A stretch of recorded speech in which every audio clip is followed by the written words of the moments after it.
Pesquisas apontam que o varejo evoluiu mais na última década do que em centenas de anos. A tecnologia trouxe uma verdadeira revolução e o ano de 2018 deve consolidar ainda mais essa tendência no setor. No programa de hoje falaremos sobre negócios, comércio e as expectativas para o Brasil, mudanças no formato de consumo, o universo das franquias e da prestação de serviços e como o contador pode ajudar o varejo diante da crise. Seja bem-vindo a mais um episódio do Pode Contar. Hoje vamos bater um papo com Pedro Almeida, consultor de negócios.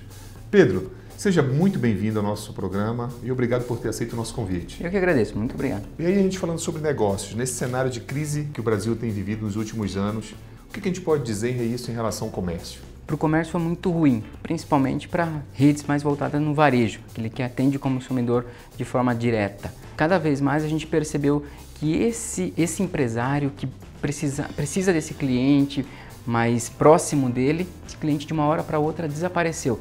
Não é que ele sumiu do mercado, ele mudou o padrão de compra.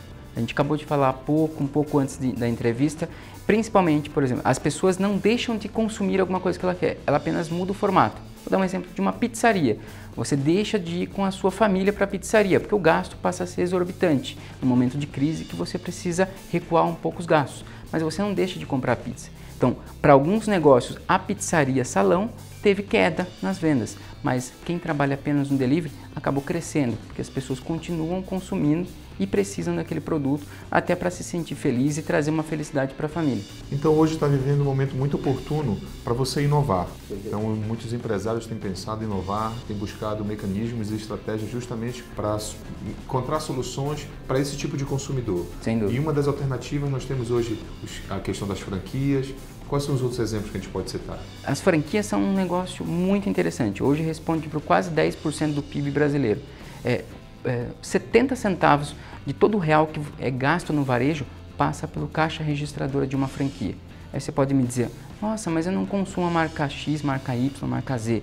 Mas eu tenho certeza que você vai em postos de gasolina, você acaba operando alguma coisa nos correios, em casas lotéricas que são operadas por rede de franquia. E você, de uma forma meio que sem saber, está consumindo nesses negócios. Outras oportunidades que eu vejo muito está crescendo é a parte mais relacionada a serviços.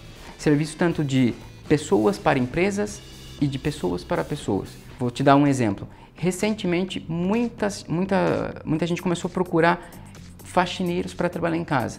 Esse pessoal deu uma sumida. Por quê? Porque é difícil você encontrar alguém aquela pessoa que você se identifique e que você confie.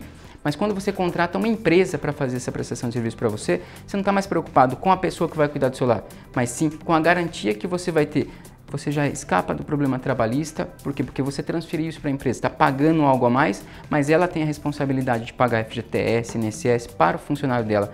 E se você não gostar do funcionário, você simplesmente troca.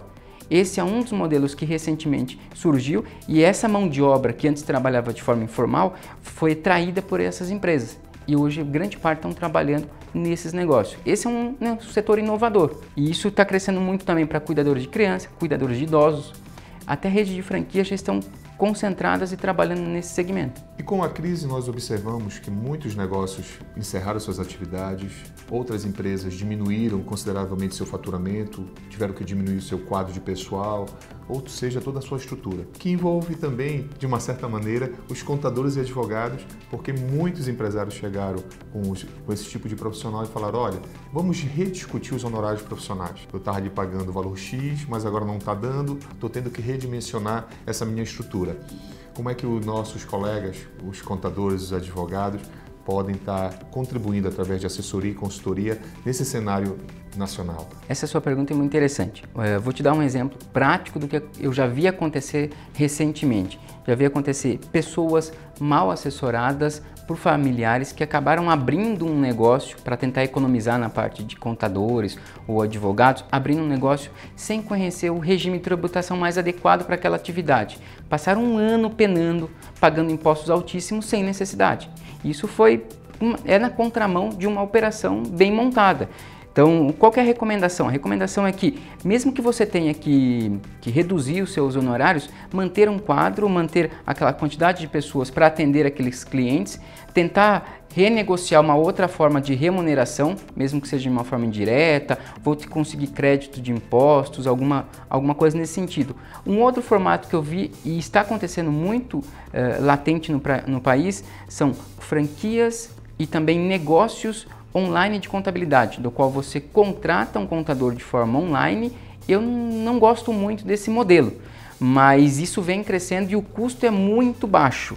Mas eu particularmente não gosto muito desse modelo. Eu prefiro aquele que você senta, que a pessoa te explica, tira todas essas dúvidas, explica o que é um CNAE, Código Nacional de Atividade Empresarial, para que serve aquele enquadramento que ele está te colocando. Isso você não vai ter num serviço online. Por isso que é importante você ter a confiança, trabalhar com profissionais que vão te trazer essa credibilidade para que você não passe um ano operando dentro de um regime que não tem nada a ver com o teu negócio ou vai te complicar muito a vida nesse exercício, vamos dizer. Além de um detalhe que eu tenho observado muito, muitas empresas às vezes não conhecem ao certo o Código do Consumidor e acabam cometendo certas infrações. E isso é justamente, às vezes, por falta de orientação de um profissional, de um advogado. Então, isso tem acontecido bastante nesse segmento, né? Muito. Eu tenho alguns clientes que eles têm muita dificuldade, principalmente quando eles têm uma reclamação e eles não sabem como agir nessa reclamação. Ou muitas vezes eles recebem um processo. O que eu faço? Eu sempre digo para eles, para todos os meus clientes, ter uma equipe ou um corpo jurídico que vai cuidar disso para você é muito mais fácil do que você tentar fazer de uma forma informal. Muitas vezes a pessoa tenta, eu vou dar um jeitinho e vou conversar com a pessoa, vou propor alguma coisa para ela para que ela não me processe. Isso é uma ferramenta gigantesca, muito grande, para a pessoa que já vai te processar, dizendo, ó, ele assumiu a culpa, então eu quero isso daqui, eu quero isso que eu estou pedindo e mais um excedente aqui. Então, consulte primeiro um profissional, advogado, com experiência na área, pode ser alguma coisa na área sanitária que aconteceu na sua empresa, algum erro de procedimento, mas que esse advogado ele vai primeiro entender o caso, propor soluções adequadas para a sua operação e, se for o caso, ele faz esse contato com essa pessoa que está pensando em te processar por algum motivo, mas busque um caminho com um profissional. Os números no Brasil em 2018, já nos primeiros meses, mostram uma recuperação da nossa economia. O mês de janeiro apresentou um crescimento de 0,9 pontos percentuais. E o comércio, naturalmente, é um grande reflexo disso. Qual é a expectativa no setor de comércio e serviços, considerando esses novos números? 2018 traça para a gente uma retomada da economia. A gente ainda não pode se dar ao luxo de falar que escapamos da crise. A gente está começando a sair das primeiras pedaladas com muita dificuldade.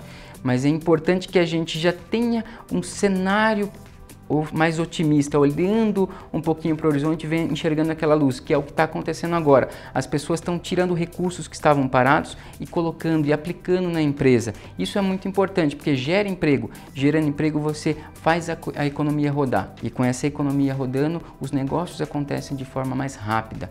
Isso é importantíssimo para o negócio. Então, dinheiro parado, em qualquer país, em qualquer situação, é ruim para a economia. Então, grandes fortunas, quando estão estacionadas, é muito ruim. Quando a gente tem esse horizonte mais otimista, e principalmente agora com a eleição que a gente vai ter no país, avaliando não só o quadro geral dos candidatos, quem está na frente ou não, mas a gente, principalmente que é empresário, que está na atividade, a gente olha e fala assim, eu tenho a obrigação de fazer a minha parte. E essa obrigação faz com que eu levante de manhã, que eu queira correr atrás, que independente dos problemas que o governo ou os outros governos que virão trarão para a gente, eu tenho que fazer a minha parte, porque pessoas dependem de mim. E quando eu tenho essa estratégia, eu consigo fazer a economia girar. Eu consigo acreditar no país, acreditar nas pessoas e acreditar no negócio. E eu injeto dinheiro. Nesse momento é que as coisas começam a acontecer. Depois que a bicicleta ela já está pedalando, está no estágio legal, aí sim você solta as mãos, aí eu brinco que você começa a nadar de braçada, mas ainda a gente está pedalando com uma certa dificuldade. Estamos subindo a ladeira, saindo daquele buraco onde estávamos, mas já começou a engrenar, e isso é bacana. Acho que o guidão ainda está balançando bastante. Ainda está balançando, a roda está quase escapando, mas a gente está ali pedalando firme, acreditando que as coisas vão dar certo. Pedro, nosso bate-papo não termina aqui. Nós ainda vamos ter que falar sobre muitos assuntos relacionados aos negócios, ao comércio e essas expectativas que nós vivemos no Brasil. Quero te agradecer em nome de toda a equipe do Pode Contar. Eu agradeço a oportunidade. Queria dar um recado para o empresário, a pessoa que está pensando em crescer o negócio e fazer essa operação ir para frente. Acredite, sucesso só vem antes do trabalho no dicionário. A gente tem que arregaçar as mangas e ir para cima sem medo de errar. Fique ligado no nosso canal para acompanhar todas as notícias, porque com a Valide você pode contar. Se você está no YouTube, se inscreva no canal e clique no sininho para receber as notificações. Assim, sempre que inserirmos conteúdos novos, você será avisado. Se você está no Facebook, compartilhe este vídeo e curta a nossa página. E no Instagram, siga o nosso perfil e deixe o seu like. A sua participação é muito importante, por isso não se esqueça de se inscrever no canal, deixar um comentário e enviar suas dúvidas e sugestões para os nossos canais de contato.